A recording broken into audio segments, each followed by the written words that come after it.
Hey everybody, it's your friend Moonhorse. I'm here to read some more Neckbeard stories. Little disclaimer here. I've been watching like a shitload of base shaman talking about like incels and stuff, and I'm feeling a lot of love. I'm feeling really good. I'm feeling amazing, baby. It's amazing. If you don't know about base shaman, you should look him up. He's cool. Everything's cool. Everything's good. You gotta find that positivity. That's all he is. It's all about the positive. I'm down with that. I like the positive. As long as the positivity don't take away my whine and my, furious anger towards horrible people. But, I still need the positivity and that blind rage. So, from Reddit user SetSand, cool name, dated a neckbeard for about a month out of desperation. Ouch. That was around 2007. Looking back, he only ascribed to a few of the neckbeard traits. His wall was covered in different kinds of swords on display. His bookcases were full of anime, and it was all he watched. He believed he was a gentleman and tried to act the part a little too hard. My differing opinion was a personal insult to everything that he was. He lived with his mother, and he had a goatee that sort of sprouted down towards his neck. Hygiene was minimal, as he bathed in hair gel and Axe body spray. He was overweight, and his only shirt was sort of see-through and clung to every inch of his gut, and he wore the exact same Febreze and Axe-soaked clothing every single day. Holy shit, do I know this guy? He sounds familiar. I've written about him before in another sub, but it was mostly about his overbearing mother and her issues with him being a 24-year-old man with, oh my god, a 19-year-old girl in his room. I'll link the post about her if it's still around, if anyone wants to read it. I do. So I was about 19 when I met him, and he was quiet, and I hadn't dated in 3 years. I was a little desperate and so insecure about my body that I convinced myself that I was unwanted and unlovable by the opposite sex. Come on now. That's not true. Everybody needs that love, you know? Sorry about that. We met at a mutual friend's house who, looking back, wanted a buffer as one or both of them were tired of having a third wheel in their relationship, and we were too dumb to be up front with him. And we're too up front. Okay, I read that wrong. What is it? The first time we kissed, I was lying on the couch, and he walked into the room after overhearing his girlfriend try to talk him up to me. I felt zero attraction to him. He got down on his knees and kissed me, and I didn't stop him, but it was like kissing a fish. The smell of Axe body spray overwhelmed me, and that was a constant whenever he was near. It permeated everything it touched. Hanging out with him always felt awkward, more like we were just friends, and that was on me, I guess. I was forcing myself to interact with him. He prided himself on being this deep philosophical person, but his idea of a debate was to state opinions and then claim that anyone who opposed him was being too emotional. He smoked weed and go stare at a blacklight poster and refused to speak. He chewed with his mouth open and made awful slobbery noises that echoed. I think he often interpreted the how rude look that everyone give him as something else. He did have a job, surprisingly. Okay, it's not who I think it is then. It's a different person. And his own vehicle that he kept in pristine condition. Okay, that is absolutely not who I'm thinking of. As was his bedroom. He dressed in the same jeans, black muscle shirt. I'm forgetting the material, but it was sleek and soft like what you wear to a gym. And a zip-up hoodie. Same outfit every time I'd seen him, all drenched in Axe. He never invited me anywhere when he was with the aforementioned couple. They were the ones who asked me to tag along. I believe he had a major crush on the girl. He often ignored me and gave her a lot of longing looks when we were having group discussions.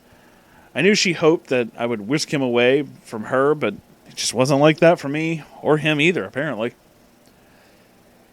He told me he'd only been with one girl who was a fuck buddy, but couldn't remember her name. His friends told me that he was a virgin, and I believed it, as he didn't know a thing about how to kiss or touch or have sex besides what he learned from porn.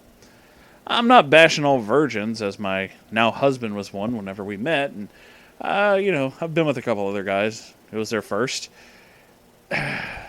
They all have an idea of what to do and took instruction well, but not this guy. Not this neckbeard. His idea of foreplay was to use his finger to rub my clit like he was erasing a marker on a board as fast as he could. Oh, no amount of trying to guide him or tell him what I liked helped. When he fingered me, he kept trying to stick his pinky in my ass. I clenched hard as I could and told him to stop, but he acted like I didn't even speak. He also moved as fast as he could. I wouldn't let his mouth anywhere near me, as he clearly didn't care what I wanted, and I didn't want him biting my vagina or something. I tried going down on him, but the smell was overwhelming. Because of my insecurities, I had the light off so I could feel his dick, but it was unlike anything I've ever touched in my life. The head literally felt like plastic... The head felt like plastic teeth of a comb, but softer. Oh no. Sex was equally as bad. He slammed into me like he was a jackhammer. I was overweight too, so his entire body weight was crushing me, slamming over and over, and I couldn't feel anything but his body weight. I asked him multiple times to slow down, to ease up, but it fell on deaf ears. He was clearly doing moves he'd seen in porn. Immediately after he came and got off, he claimed that he had a massive headache and just left. I wouldn't let him touch me sexually again, and he held it against me for the remainder of our relationship, which was about a week or so.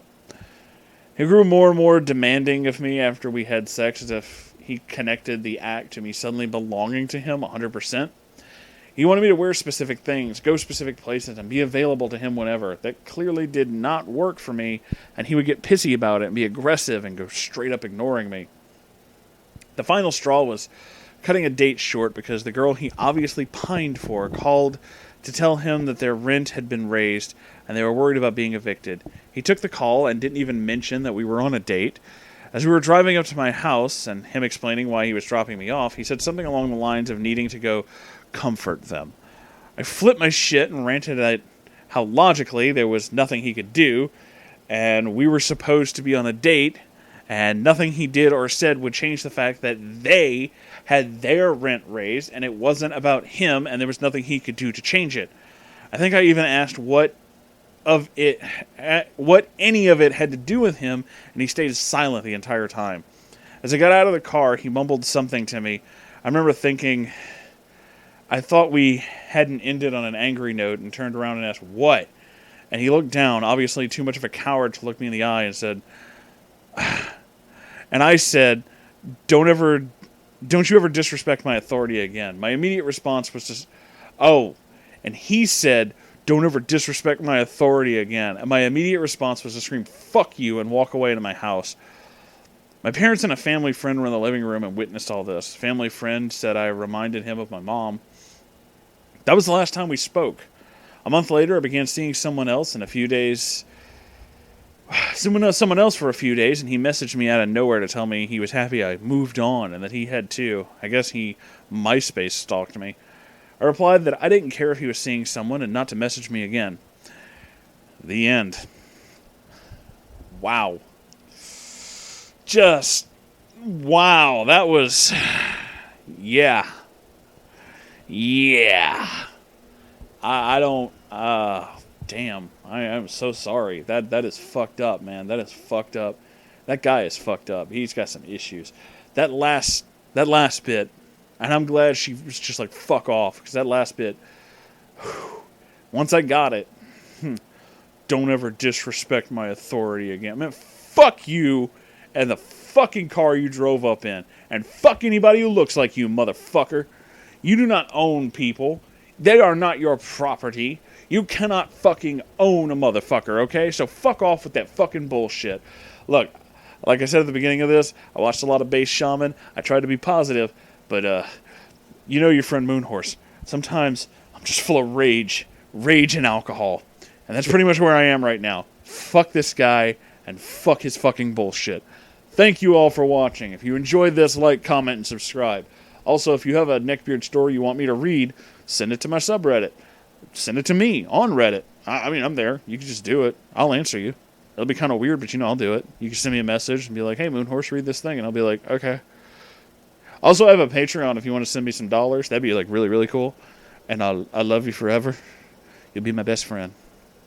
Anyway, I'm going to go read more Neckbeard stories and drink cheap wine, because this is what I do with my life. It's very fulfilling. I'm kidding. I'm fine, actually. I just really wanted to do that bit. Anyway, I love you all. Goodbye.